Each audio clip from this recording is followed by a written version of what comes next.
Boss fires mechanic for fixing old lady's bike next morning, 7 black SUVs block his driveway. Daniel was a mechanic who worked in a small, dusty auto repair shop in a quiet town. His life was simple, filled with the routine of fixing cars, mending broken engines, and helping customers with their problems. The shop was owned by Mr. Carter, a grumpy man in his 50s who believed in strict rules and high efficiency. Mr. Carter wasn't a fan of wasting time, and he was particularly harsh when it came to anything that didn't make money. To him, every task, no matter how small, had to bring in some profit. He never appreciated kindness or generosity, seeing them as distractions from the work that needed to be done. Daniel, however, wasn't like that. He didn't just see cars as a job. He saw them as a way to help people. Over the years, he had learned to fix nearly everything from old motorcycles to family sedans. His hands had become so skilled that he could repair nearly any engine without much thought. But Daniel's talent wasn't just in his hands. It was in his heart. He enjoyed making people smile, especially when they were in a tough spot. He felt good when he could help someone, even if it didn't make him a penny. One evening, just as Daniel was about to close up the shop, an elderly woman slowly walked by the window. She looked tired, with hunched shoulders and a faded dress. In her hand, she was pushing an old, rusty bicycle. The wheels creaked, and the chain appeared to be broken. It was obvious she needed help, but Daniel was already packing up his tools. Still, he couldn't ignore the look of weariness in her eyes. He opened the door and waved her in, saying, "Ma'am, looks like you've got a bit of trouble there. What's going on?" The woman looked up, her face tired but grateful. "I don't know what happened. My bicycle just stopped working. It's been with me for years, and I don't have much money left to fix it.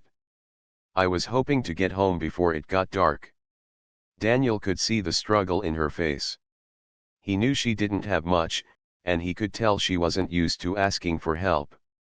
Without a second thought, Daniel motioned for her to bring the bike into the shop. "Don't worry about the cost," he said with a warm smile. "I'll take care of it for you." The woman hesitated at first, unsure.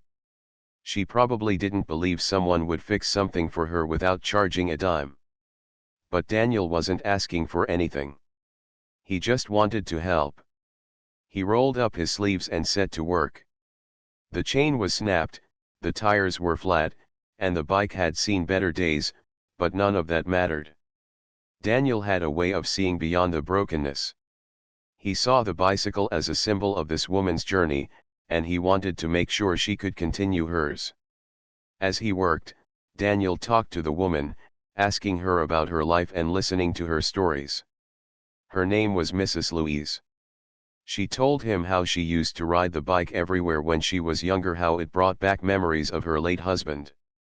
She shared little details about her family, the struggles of growing older, and how hard it had been to get by after her husband passed away. Daniel could hear the sorrow in her voice, but there was a spark of hope, too. She hadn't given up on life, even though life hadn't been kind to her. It didn't take long for Daniel to finish the repairs. He replaced the chain, patched the tires, and gave the bike a quick tune-up. When he finished, he stood back, admiring the bike with a proud smile. "There you go, Mrs. Louise," he said, wiping his hands on a rag. "It's good as new." The woman was stunned. "You did all this for me?" she asked, her voice filled with gratitude. I I don't know what to say." Daniel smiled and shook his head. "You don't need to say anything. I just want you to have a safe ride home. That's all." Mrs. Louise's eyes filled with tears. She reached into her purse and pulled out a small envelope. "I don't have much," she said. "But please, take this. It's a little something for your kindness." Daniel held up his hand. "No, ma'am. I can't take that. I just did what anyone would do. Just keep riding, and take care of yourself." For a moment, the woman didn't speak. She looked at him, almost as if she were searching for something more in his face.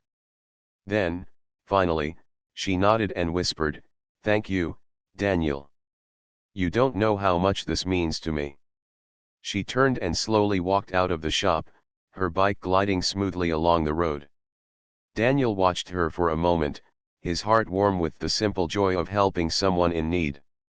He knew that sometimes, the smallest acts of kindness could make the biggest difference in a person's life. But little did he know, that one act of kindness would soon change his life in ways he never imagined. As Daniel began to clean up the shop and prepare to leave, he didn't notice his boss, Mr. Carter, watching from the office window.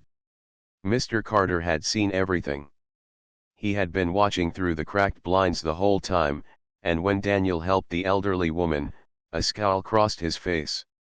Daniel had never been one to follow Mr. Carter's strict rules. He always went the extra mile to help people, often working after hours and giving away his time without asking for anything in return. Mr. Carter didn't like that. He believed work should be all about the bottom line, and he didn't think Daniel's kindness was helping his business.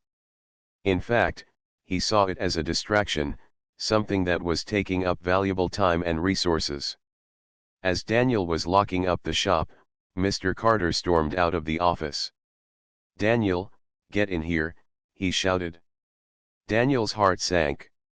He could already feel the tension in the air. He had been working at the shop for years, but he had never felt this kind of anger from Mr. Carter before. He walked into the office, his footsteps heavy. "What the hell was that about, Daniel?" Mr. Carter demanded, pointing toward the door. "Fixing that old lady's bike for free? What do you think you're doing, wasting company time like that?" Daniel's face flushed, and he looked down at the floor. "She needed help, Mr. Carter. I couldn't just turn her away. I don't care what you think you couldn't do." Mr. Carter snapped. "You're here to work, not to play hero for every broken down old lady that walks in here. That kind of nonsense costs money, and I'm not having it. You've wasted enough of my time with your charity work. You're fired." Daniel stood there, shocked. He couldn't believe it. He had always done his best for Mr. Carter, giving his all to the shop, but this was too much. He hadn't done anything wrong. All he had done was help someone in need. But Mr. Carter was resolute. "Get your things and leave. I don't need employees like you." With a heavy heart, Daniel grabbed his toolbox and walked out of the office. He couldn't believe how his kind gesture had turned into a punishment. He stepped into the chilly evening air, his mind racing.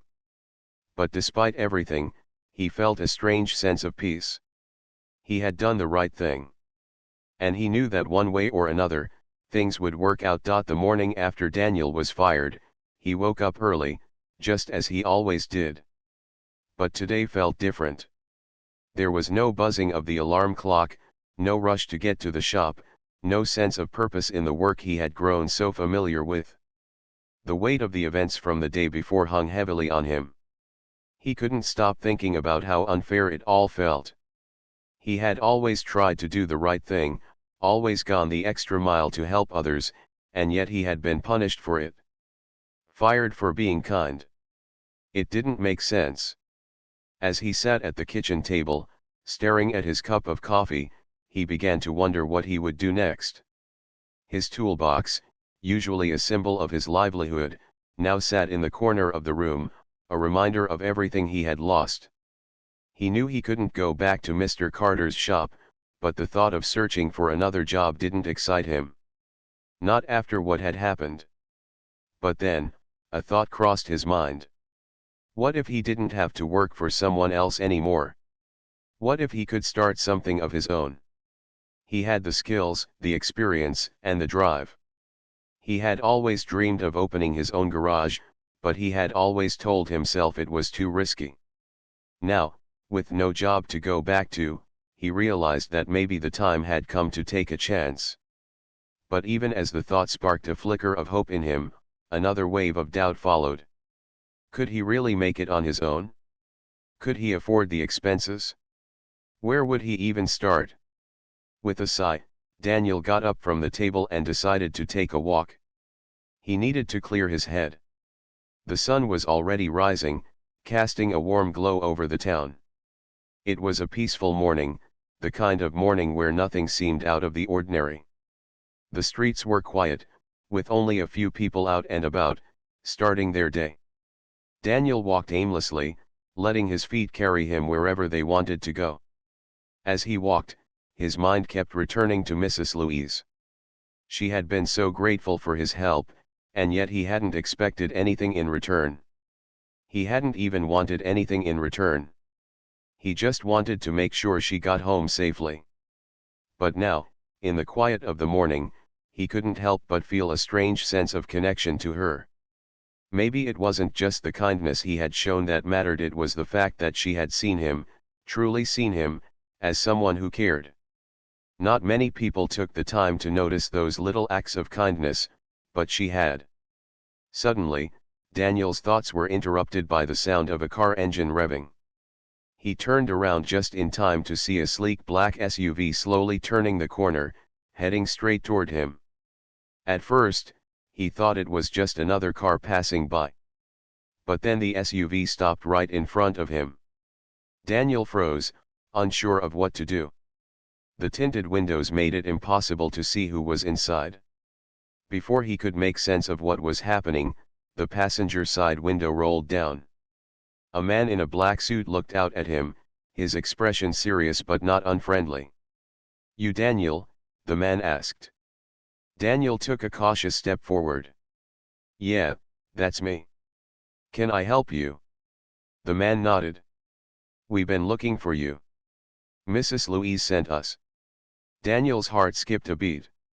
"Mrs. Louise," he repeated, unsure of what was going on. "What's this about?" The man didn't explain much. "She wants to talk to you. We need to get you to her." Daniel's confusion deepened. He couldn't understand why Mrs. Louise, the sweet old lady he had helped the day before, would need him now. What could this possibly be about? Was something wrong? The man didn't wait for Daniel to ask more questions. He simply opened the door to the SUV, motioning for Daniel to get in. Reluctantly, Daniel stepped forward and climbed into the back seat. As the door closed behind him, the car pulled away from the curb and began driving down the road. Daniel sat in silence, his thoughts racing. What was happening? Why was he being taken to Mrs. Louise?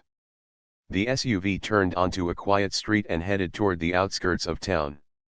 The further they drove, the more uneasy Daniel became. He wasn't used to being in fancy cars or heading to places that felt so unfamiliar.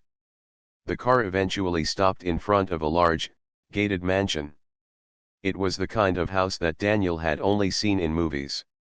Expensive, sprawling, and completely out of his league. The man in the suit turned to him. "We're here. Follow me." Daniel's mind was racing as he stepped out of the car and followed the man up to the front door. He had no idea what was going on, but there was a strange sense of calm in his chest, as if everything would make sense soon. The front door opened, and they were led inside. The house was just as grand on the inside as it was on the outside, with polished floors, towering ceilings, and expensive artwork hanging on the walls. It felt almost too much for Daniel. He wasn't used to places like this. At the end of the hallway, Mrs. Louise was waiting for him. She was sitting in a large armchair, wearing a long, elegant dress, but her warm smile was the same as it had been the day before. She looked up when Daniel entered the room. "Daniel," she said, her voice soft but firm. "I'm so glad you came." Daniel felt a strange mix of confusion and relief. "I didn't know you needed to see me," he said. "I'm sorry if I've done something wrong." Mrs. Louise shook her head. "No, no, not at all," she said with a laugh. I just wanted to make sure you were taken care of after what happened yesterday. Daniel's brow furrowed. Taken care of? Mrs. Louise motioned to the seat across from her. Please, sit down. Let me explain. As Daniel sat down, she began to explain the truth. She wasn't just any old woman. Mrs. Louise was the widow of a billionaire, someone who had built an empire from the ground up. After her husband's passing, she had kept a low profile, choosing to live a quiet life away from the media. But her wealth didn't bring her happiness. It had only made people treat her differently, as if that was all she was worth. The bike was just a small part of it. She had been watching Daniel from a distance, noticing how kind and genuine he had been, not just with her but with everyone around him. That's why she wanted to meet him. I wanted to show you that kindness matters, she said. And you've shown me more than anyone else ever has. I want to repay you. Daniel was stunned. He didn't know what to say. This couldn't be real. But Mrs. Louise wasn't finished. You've been wronged, Daniel. And I intend to make it right. Daniel sat there, in the grand room, still trying to process what Mrs. Louise had just told him. The whole situation felt like a dream, something he couldn't quite believe. Here he was, sitting in the living room of a wealthy widow who had been keeping a secret identity. Her words echoed in his head, I want to repay you. He had only helped her with a broken bike, yet somehow, it had led to this moment, a moment that felt like it was straight out of a movie. I don't understand, Daniel said, his voice low. Why me? I didn't do anything special. I just fixed your bike. I'm no one important. Mrs. Louise smiled gently, her eyes softening. That's where you're wrong, Daniel. What you did was more important than you realize. You gave me kindness when I needed it most. And in this world, that's rare. Too many people are focused on getting ahead, on making money, on being noticed. But not you. You saw me, not for my wealth or status, but for who I really am. That's something I haven't had in a long time. Daniel shifted uncomfortably in his seat. He had never thought of himself as anything special. He had just been doing what felt right in the moment, helping someone who needed it. But now, sitting here, listening to Mrs. Louise's words, it felt like he had stumbled into something much bigger than he could have ever imagined. So, what happens now? He asked, still confused. You want to repay me, but how? I don't need anything. I'm just trying to get back on my feet after what happened with Mr. Carter. Mrs. Louise leaned forward, her hands clasped together. That's exactly why I've asked to see you. Daniel, you've been wronged by your boss. Fired for doing the right thing. I'm not going to let that go unnoticed. What if I told you I could help you make this right? Daniel blinked in surprise. What do you mean? How could you help me? You don't even know me.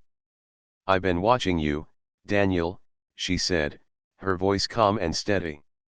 I've been watching how you treat people, how you work with your hands, how you've built a reputation as someone who can fix anything. You have a gift. And I think you deserve more than working under someone like Mr. Carter, who doesn't see the value in kindness and hard work. I want to give you the chance to build something of your own. Daniel shook his head in disbelief. But I don't have the resources, Mrs. Louise. I don't have the money to start my own shop. How could I possibly let me worry about that? She interrupted, a smile playing at the corner of her lips. I have the resources, Daniel. What I'm offering you is a fresh start. A chance to run your own garage, a place where you can work on cars the way you've always dreamed of. No more answering to someone like Mr. Carter. Just you, your tools, and the people who need your help. Daniel sat back in his chair, his mind racing.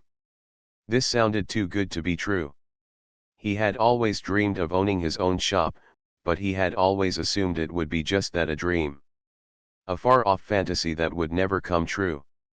He had never imagined that someone like Mrs. Louise, a stranger who had simply needed her bike fixed, would come into his life and offer him such an opportunity. But why me? Daniel asked again, his voice full of curiosity. I'm just a mechanic. There are thousands of other people who could do the same thing. Mrs. Louise's smile widened. You're not just a mechanic, Daniel.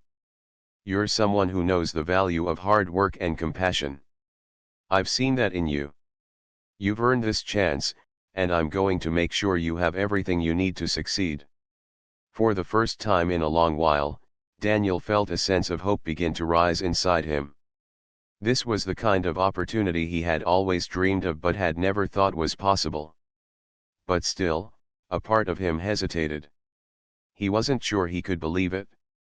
I don't know, he said quietly. I don't even know where to start. I've never run a business before.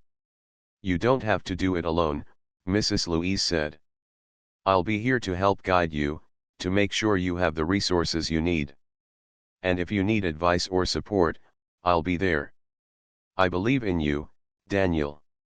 You have the skill, the heart, and the drive. You just need the chance to show the world what you can do. Daniel sat in stunned silence for a moment, the weight of her words sinking in. He had always believed that the world worked against people like him, the kind of people who didn't have money or connections, the kind of people who had to struggle to make ends meet. But now, for the first time, he felt like maybe, just maybe, the world was starting to work in his favor. What about Mr. Carter? He asked. He fired me. Doesn't that mean something? Mrs. Louise's expression hardened for a moment. Mr. Carter is a man who doesn't understand the value of kindness, Daniel.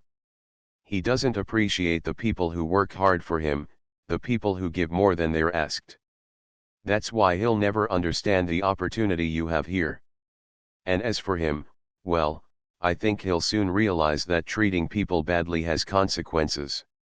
Daniel wasn't sure what Mrs. Louise meant by that, but he could tell she wasn't just talking about business. There was something in her eyes, a fire that made him believe she was serious about making things right. Mrs. Louise continued. I know it's a lot to take in, Daniel. But I want you to think about it. This is your chance. You don't have to be stuck working for someone who doesn't value you. You have the skills. You have the heart. And now you have the opportunity. Daniel's head was spinning. It all felt like a whirlwind, like everything was moving too fast for him to keep up. But in the midst of the confusion, there was something else, something he hadn't felt in a long time. It was hope. It was the belief that things could be different, that his life didn't have to be defined by what had happened in the past. I'll do it, he said finally, his voice steady. I'll take the chance. Mrs. Louise's smile returned, wider than ever. I knew you would, she said. Let's get started, Daniel. And just like that, Daniel's life began to change. What started as a simple act of kindness had led him down a path he never could have imagined. And with Mrs. Louise's help, he would soon discover that sometimes, the best opportunities come from the most unexpected places. The next few days after his conversation with Mrs. Louise were a whirlwind of activity. Daniel was still in shock, unsure of how his life had taken such an unexpected turn. It felt like he was living in a dream, one where all his struggles and hardships suddenly seemed to vanish, replaced by hope and opportunity. But as the days passed, he began to realize that the chance Mrs. Louise had given him wasn't going to be handed to him on a silver platter. He would have to work hard, maybe even harder than before, to make sure that he didn't squander this new chance. Mrs. Louise wasn't just offering him money or resources. She was offering him her trust, her belief in his abilities. And that was something far more valuable than anything money could buy. With her help, Daniel began to make plans. The first step was to find a location for his new shop. He didn't want it to be anything fancy or extravagant. He just needed a place where people could come in, get their cars fixed, and leave knowing they had received honest work. It had to feel like home, not just a business. Daniel had always dreamed of running his own garage, but he had never imagined he would get the chance to make it happen so quickly. He didn't have much savings, and he knew the risks. Starting a business from the ground up wasn't easy. But the thought of working for someone like Mr. Carter, someone who didn't value him, felt like a distant memory now. He was no longer tied to that place, that routine, or that unappreciative boss. He was free to build something that was his, something that reflected his values: hard work, kindness, and respect. Mrs. Louise helped him find a small building on the edge of town, a place that had been empty for years. The windows were dusty, the roof was in need of repair, and the walls had seen better days. But Daniel could see the potential. He could already picture the tools, the workbenches, and the sound of engines coming to life under his hands. This was the place where he would make his dreams a reality. The first day he stepped into the building, he was filled with a mix of excitement and fear. It was a huge step, and he couldn't help but feel the weight of what was at stake. But as he looked around, he felt something he hadn't felt in years: purpose. He was no longer just a mechanic working for someone else. He was a business owner, someone who could shape his future. Mrs. Louise visited often to check on his progress. She didn't hover over him, but she was always there when he needed advice or support. She arranged for him to meet with contractors to fix up the place, and she even helped him order the equipment he would need to get started. She didn't just give him money, she gave him guidance, wisdom, and the confidence to believe in himself. But it wasn't just about setting up the shop. Daniel knew he had to build trust with the community. He had spent years working with customers, earning their respect one repair at a time. But now, he had to prove that he could handle running his own business. He had to show the world that he wasn't just a good mechanic, he was someone who could be relied upon, someone who understood what it meant to deliver quality work at an honest price. The first few weeks were tough. There were moments when Daniel questioned his decision, when he wondered if he had made a huge mistake. The shop needed more repairs than he had expected, and there were times when he didn't know if he could pay for everything. But he kept going. Every day, he showed up early and worked late. He fixed cars, cleaned the shop, and did whatever it took to keep things running smoothly. Slowly, word began to spread. People started to notice that the small garage on the edge of town had a new owner, a new energy, and a new sense of purpose. One day, a man pulled into the parking lot, driving a beat-up truck.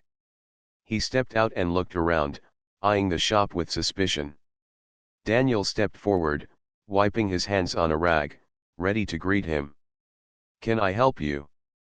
Daniel asked, his voice friendly and warm. The man hesitated before answering. "I heard about you. You're Daniel, right? The guy who got fired for helping that old lady."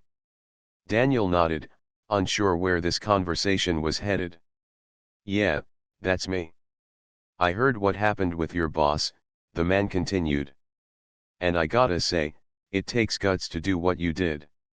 I've been coming to this shop for years, but I never felt right about the way Mr. Carter treated people. You're different. I think I'd rather do business with you." The man's words hit Daniel like a wave of relief. He hadn't realized how much he needed that kind of validation, how much he needed to know that he was on the right path. The man wasn't just complimenting his skills as a mechanic, he was recognizing his integrity, his willingness to do the right thing even when it wasn't easy. Daniel smiled and extended his hand. "I appreciate that. I promise you, you'll get the best service here." As the man left, Daniel felt a renewed sense of purpose. This was why he had started this business. Not just for himself, but for the people who needed him, the people who valued honesty and hard work. It wasn't about making a fortune or becoming famous. It was about doing something that mattered. As the weeks passed, business began to pick up. More customers came in, and they weren't just there for the repairs, they were there because they trusted Daniel. They saw something in him, something they hadn't seen in the fast-paced, money-driven world of big business. They saw a man who cared, a man who wasn't just out to make a quick buck. And that made all the difference. But even with the success he was starting to see, there were still challenges. There were days when the shop was quiet, when the bills piled up, and when Daniel wondered if he had made the right choice. But then he would think back to the moment he had stepped into that dusty old building, and he would remember the fire in Mrs. Louise's eyes when she had told him he could do it. That was enough to keep him going. That was enough to remind him why he had taken the risk in the first place. One evening, as Daniel was finishing up for the day, he received a phone call from Mrs. Louise. Her voice was filled with excitement.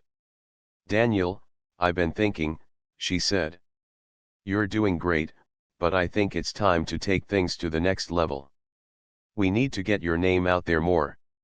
I have some ideas about how we can make sure people know who you are and what you're offering." Daniel listened intently as Mrs. Louise outlined her ideas for marketing and building his reputation in the community. She wasn't just helping him with the shop, she was helping him build a brand, a legacy. And for the first time since he had started this journey, Daniel felt confident that he was headed in the right direction. The weeks turned into months, and Daniel's life began to settle into a rhythm. The shop was slowly gaining traction. Word of mouth spread through the town, and soon enough, people who had never noticed his little garage were stopping by. He was getting more and more customers, but with that came more responsibility. There were still many days when Daniel doubted himself. The repairs were often tough, the competition was fierce, and the financial strain was constant. But through it all, he kept his head up and his heart focused on the vision Mrs. Louise had helped him see. It wasn't just about making money anymore. It was about building something real, something he could be proud of. Something that mattered. As Daniel worked tirelessly, he thought about all the times he had struggled to make ends meet while working for Mr. Carter. Those days felt like a distant memory now, as if they had happened to someone else. The satisfaction of working for himself, of running his own business, was unlike anything he had ever felt. Still, there were challenges. There were days when the shop was quiet, and Daniel couldn't help but feel a pang of fear. He knew that every business had its ups and downs, but the uncertainty could sometimes be overwhelming. There were moments when he wondered if he was truly cut out for this, when he questioned whether the risks he had taken would ever pay off. One afternoon, as Daniel was working on an engine, he received a call from Mrs. Louise. He always looked forward to her calls, they had become a source of encouragement and support. "Daniel, I've been thinking," Mrs. Louise said, her voice filled with excitement. "You're doing a fantastic job, but I think it's time to take things to the next level." Daniel's heart skipped a beat. What did she mean by that? Was she suggesting something big? "What do you have in mind?" he asked cautiously. "I think it's time to expand," she replied. "You've built a solid foundation here, and I believe we can take this business beyond the town. We need to reach a wider audience." Daniel was stunned. He had never even considered expanding. He was barely keeping up with the current workload as it was. But Mrs. Louise was insistent. She explained how they could use social media to spread the word, and how they could advertise in neighboring towns to attract more customers. "I've watched you work, Daniel. You've got what it takes. You just need to believe in yourself. Let's make sure everyone knows who you are," she encouraged. Daniel wasn't sure at first, but the more he thought about it, the more he realized that this could be the breakthrough he needed. Expanding his business meant more risks, more challenges, and more work. But it also meant the possibility of success on a larger scale. He owed it to himself and to his customers to give it a shot.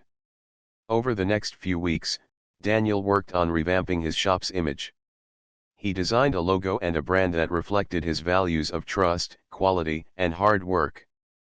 He created social media accounts and began posting pictures of his work, customer testimonials, and behind-the-scenes glimpses of his daily operations. He started receiving messages from people in nearby towns, asking if he could help with their car repairs. It was a slow start, but the response was encouraging. As the months passed, Daniel's confidence grew.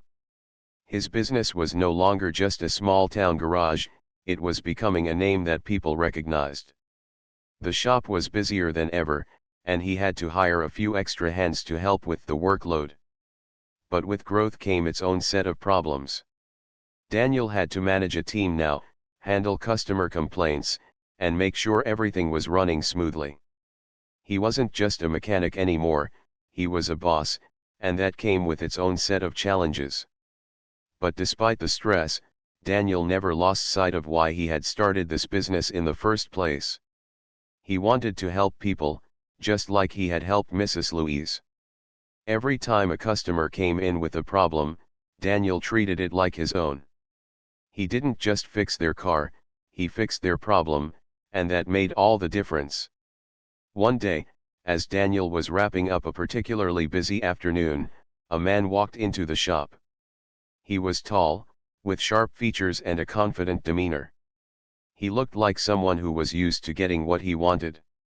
"I need my car fixed," the man said, his voice cold and direct. "It's an emergency." Daniel looked at the car the man was driving. It was a high-end luxury vehicle, something that would cost a small fortune to repair. Daniel's gut instinct told him that this man wasn't just a regular customer. There was something about him that felt off, but he didn't want to turn away business. "Sure," Daniel replied. "We'll take a look at it. Just give me a minute." The man handed over the keys without saying another word, and Daniel went to work. As he examined the car, he could tell that this wasn't just any repair. The car had been damaged intentionally, as if someone had deliberately sabotaged it. Daniel's mind raced as he tried to figure out what was going on. This wasn't just a simple repair job, it was a puzzle. After a few minutes of inspecting the vehicle, Daniel walked back inside the shop. He had to confront the man. "I don't think this is just a regular repair," Daniel said. "There's damage here that looks like it was done on purpose. I'm not sure what happened, but I don't feel comfortable taking on this job until I know more." The man's face hardened. "You're going to fix my car? I don't care how, but you will." Daniel didn't like the way the man was speaking to him. He had dealt with difficult customers before, but this felt different. He could feel the tension building in the air, and he wasn't sure how far this man was willing to go. But Daniel wasn't afraid. He knew that he had to stand his ground. "I'm not going to do anything until I understand what's going on here," Daniel said firmly. "I'm not some mechanic you can bully into doing something dishonest." The man's eyes narrowed, and for a moment, Daniel thought he might have pushed things too far. But then, the man took a step back and let out a long breath. "Fine," the man said. "You're right. I'm sorry for the way I came at you. There's more to this than I can explain right now, but I'll make it worth your while if you help me out." Daniel raised an eyebrow, still cautious but willing to listen. The man's attitude shifted, and for the first time, he seemed more human. He explained that he was working on a high-profile case, and the car had been intentionally damaged by someone trying to sabotage his investigation. It wasn't just about the car, it was about something much bigger. As the man explained the situation, Daniel realized that his shop wasn't just for fixing cars anymore. It was becoming a place where people came to solve problems, to find solutions to challenges they couldn't face alone. And Daniel had become a part of something bigger than he had ever imagined. After all these years, after all the struggles and challenges, Daniel had finally built something that mattered. Not just a business, but a community. A place where people could find help, kindness, and trust. And he had done it all by staying true to who he was, a mechanic with a heart, a man who believed that doing the right thing was always worth it.